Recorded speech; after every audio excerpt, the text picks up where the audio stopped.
Now, let's look at some angles in plate geometry that will help us to be able to solve questions involving angles. We know that one revolution is equivalent to 360 degrees. 1 degree is equivalent to 60 minutes. And this can be represented as 1 degree equals to 60 minutes. Now, the stroke here indicates the minute. Now, if I have an acute angle, I'm going to have something like this. Of course, an acute angle is an angle that is less than 90 degree. So here is an acute angle. It lies between 0 degree and 90 degree. So in other words, it's from 0 to 89.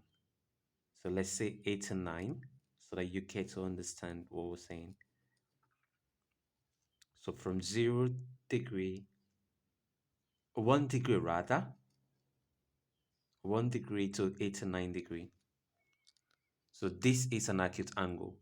So it's between 0 degree and 90 degree. If I have a right angle triangle, it's going to be of this form. Here you have a square, an indication that the angle is 90 degree, right angle. If I have an obtuse angle is going to be of this form. It's greater than 90 degree. Let's call this theta. So here, theta is going to be from 91 degree to 179 degree. So it's less than 180 degree. So we could say the angle is between 90 degree and 180 degree. Then you have angle on a straight line. Now, if this is a mark point on the line, this is a right angle 90 degree, and this is another right angle 90 degree. So the entire angle here will be 180 degree angle on a straight line. Another angle you want to remember is called the reflex angles. This is acute, this is obtuse, and the last one writing now is called the reflex angle. So let this be number 1 so that we can plainly separate them, and this is number 3. Now here, the angle from here to here is called a reflex angle. It's usually from 181 degree to 359 degrees. So it lies between 180 degree and 360 degree. So we could say a reflex angle is greater than 180 but less than 360 degree. Another way you can represent it is like this. Now it could be from here to here. So theta, it's between 180 degree to 360 degree, and it's also called a reflex angle. Another we should talk about is angle at the point. In this case, you're going to have something like this. You have so many points in the angle, so we could stop it here. So we could call here angle A, let this be angle B, this is angle C, and angle D. It can be more than this. So here we're saying that A plus B plus C plus D is equal to 360 degree. So you call this angle at a point. Now the knowledge of this is very important to solve angles in given questions. Another one we want to talk about is what we call adjacent angles. Now, if this is a straight line, and then you have two angles here, let's say this is A and this is B, we are saying that A plus B is equal to 180 degree. So we are saying adjacent angles on a straight line add up to 180 degree. The another one we'll have is the vertically opposite angles. Vertically opposite angles. Now for the vertically opposite angles, they are equal. Now let's assume I have this. I'm going to do another construction. Let's call these AB and this is CD. Here, we are saying that A is equal to B and C is equal to D. Why?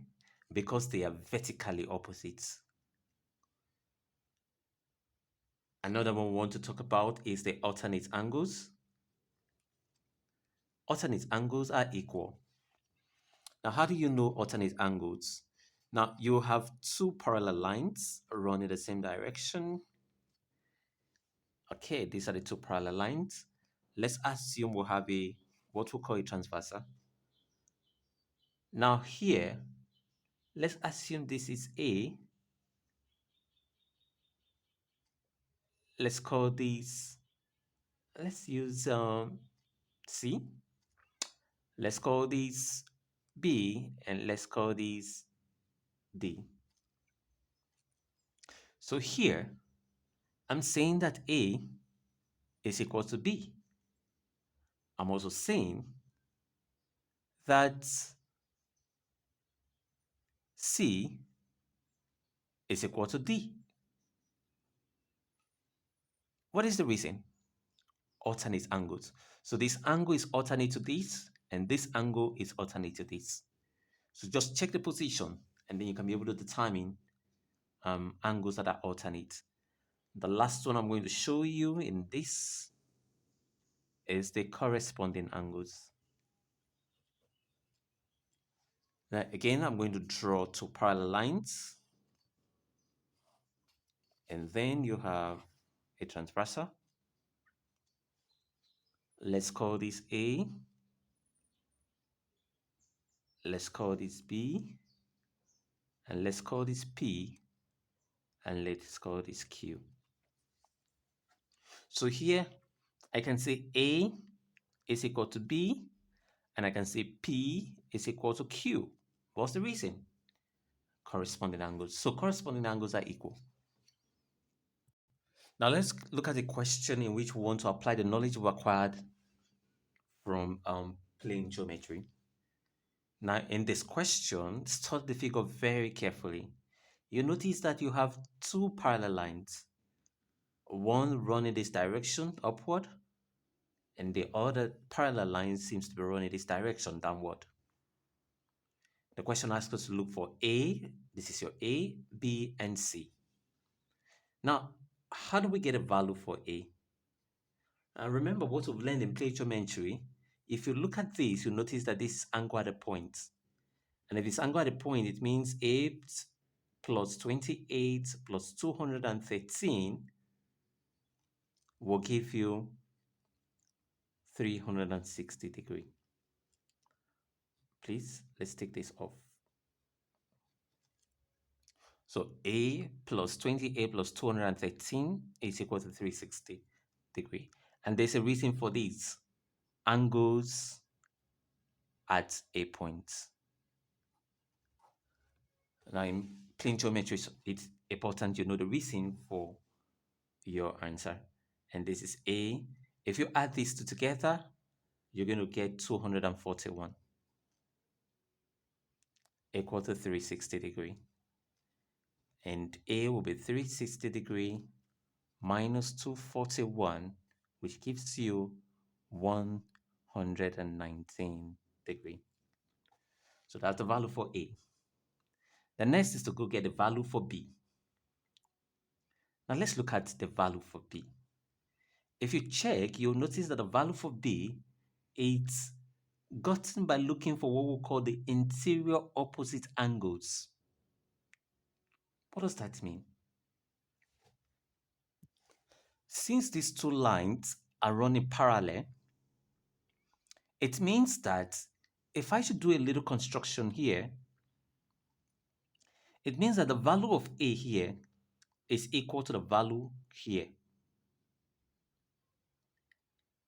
And the value of B is equal to the value here if I do another construction here.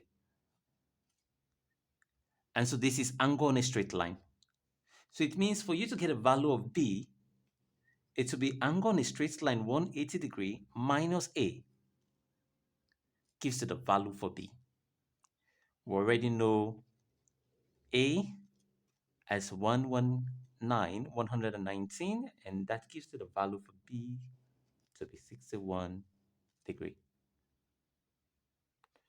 Now, what about the value for C? Now, notice that this line is parallel to this line. And so the angle from here will be equal to the angle from here. What's the reason for that? Alternate angles. And so because they are alternate angles, C is equals to B. So C is equals to 61 degree. Now look at another question in which we're asked to look for the value of Q. Now if you look at this figure, you notice that there's a parallel line here running the same direction. And here it makes an angle, right angle, 90 degree. The angle here is 40 degree. We're looking for Q. Now at this point, you may be confused as to what to do.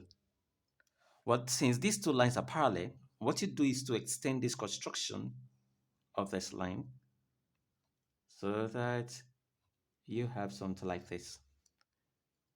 And then you extend the parallel line down. You're going to see the reason why we're doing this. If you do, you'll notice that this parallel line is equivalent to this line. So this angle here will be equal to this angle. You know the reason why? Corresponding angle. And if this is right angle 90 degree, here will also be right angle 90 degree. You know the reason why? Vertically opposite angles. And of course, automatically you know the angle that's here. Sum of angles in a triangle. 90 plus 40 is 130. Subtract it from 180, which is sum of angles in a triangle, and that leaves you with 50 degree. So it's easy enough for you to get a value for Q. This is angle on a straight line. So 180 degree minus 50 will give you the value for Q. So your Q will be 180 minus 50 degree, 130 degree. So that's all for plane geometry.